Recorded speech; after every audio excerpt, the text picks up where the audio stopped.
Disconnect, 2012. Written by Andrew Stern. Directed by Henry Alex Rubin. imdb.com/disconnect2012. The film explores how people experience the darker side of social networking following four interwoven stories.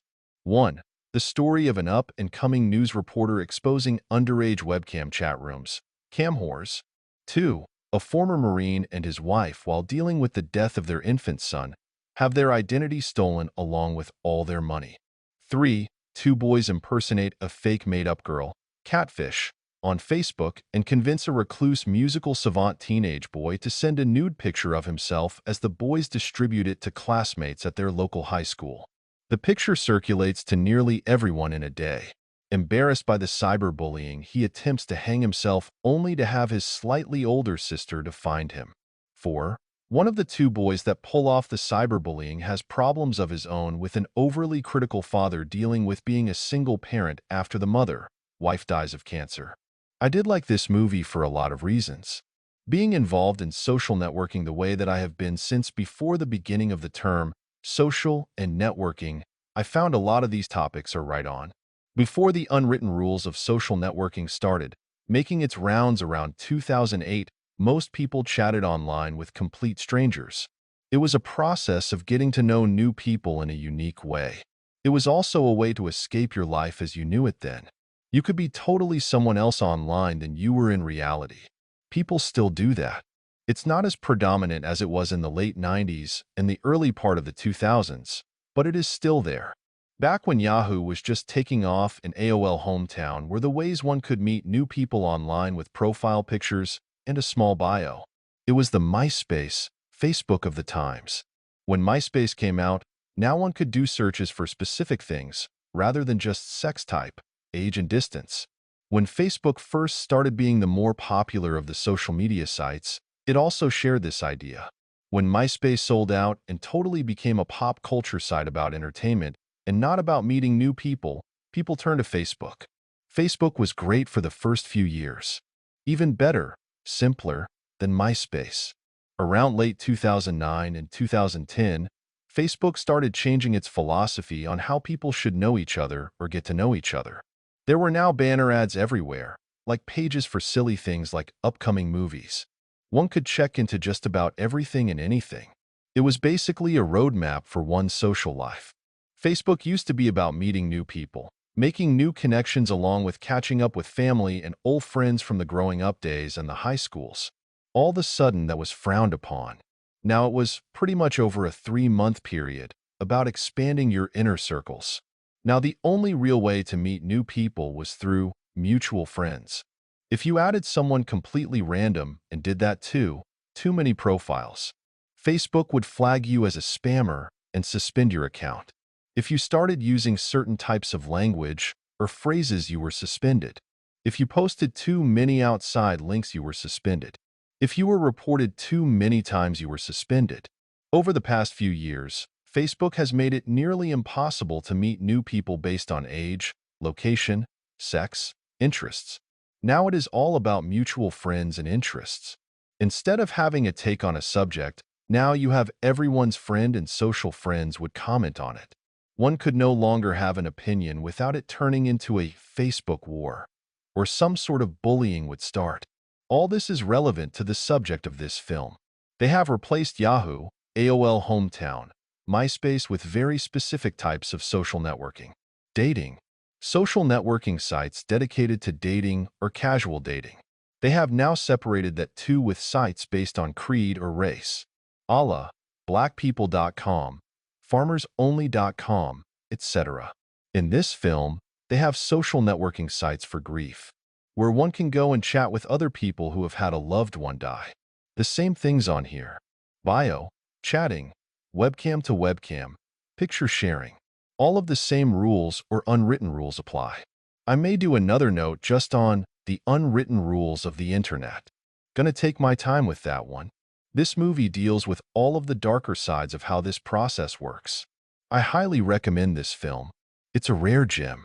Plus, you get to see Jason Bateman in a drama, and he is every bit as good and convincing as a grieving father, with his son in a coma after he tries to hang himself because of Facebook bullshit. The reporter, to me, comes off as someone who floats back and forth as a confident and yet insecure female that actually falls for an 18-year-old cam model guy. But yet at the end, she is so indecisive about what she wants to do for him and for herself that she ends up being the bad guy. The Marine and his wife are seriously on the rocks, and both are hiding from the other over their grief and money issues. Granted, all of these things are of the extreme. There is no gray zone here, where most people choose to live their lives. Remember, I say weakness is a choice. It's very clear, black and white, what all the characters should do with the information provided. But everyone is so messed up with their own bullshit they do not have the courage to make that leap and do right, rather than not be confident with who they are. I am writing this because I see so much on here. Not just here, Facebook, but all of the sites I am on. They all have their dark sides, and you really do not know who you are socializing with on here. Even the ones you know in real life, you have to question. Granted, you know they are real people, but how real do you know them? They could be the person you know, but have a very sinister side to them. I know, I have been exposed to it several times. Years ago, I would have behaved very badly being manipulated or bullied in such a way. Not now. I have better things to do with my time than let some black text on a screen fire me up to a point to where I am driving in my car with the intention of hurting someone physically with my car, or my fists, or whatever I might be able to get my hands on. People have been saying it lately. So glad for it too. That behind this screen, people are no longer accountable for their words. Anyone, and I mean anyone, can be tough or hurtful on here and not have to worry whatsoever if they have to fess up to those words.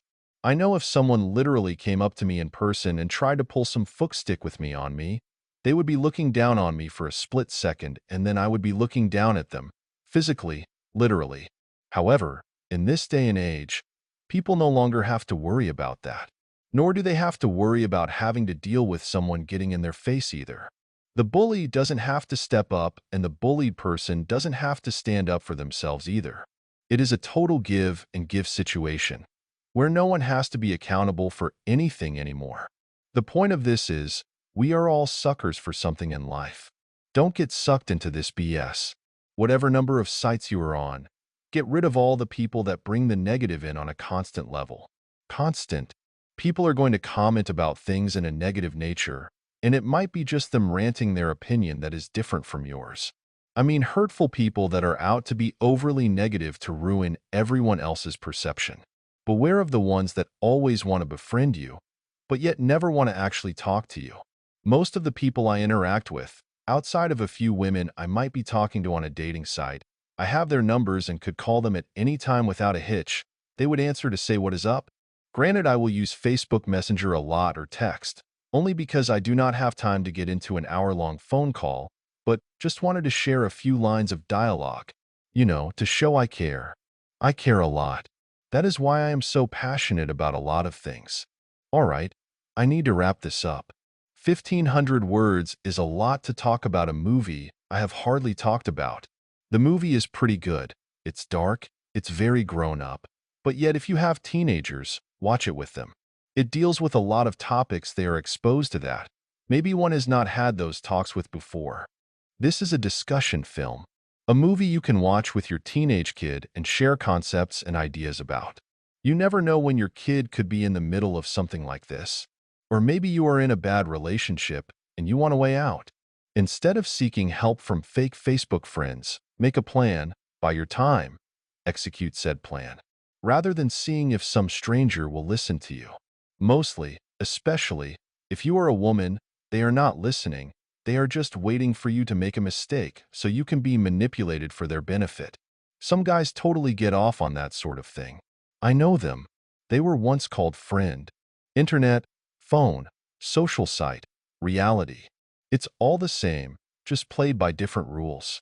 One of the most chillin' lines in a movie I have ever heard still stands strong today, as it was delivered in 1968. Beware the beast man, for he is the devil's pawn. Alone among God's primates, he kills for sport or lust or greed. He will murder his brother to possess his brother's land. Let him not breed in great numbers, for he will make a desert of his home and yours. Shun him, drive him back into his jungle lair, for he is the harbinger of death. Roddy McDowall, Planet of the Apes, 1968. Disconnect, 2012. By David Angelo Mineo. November 10, 2014. 1,810 words.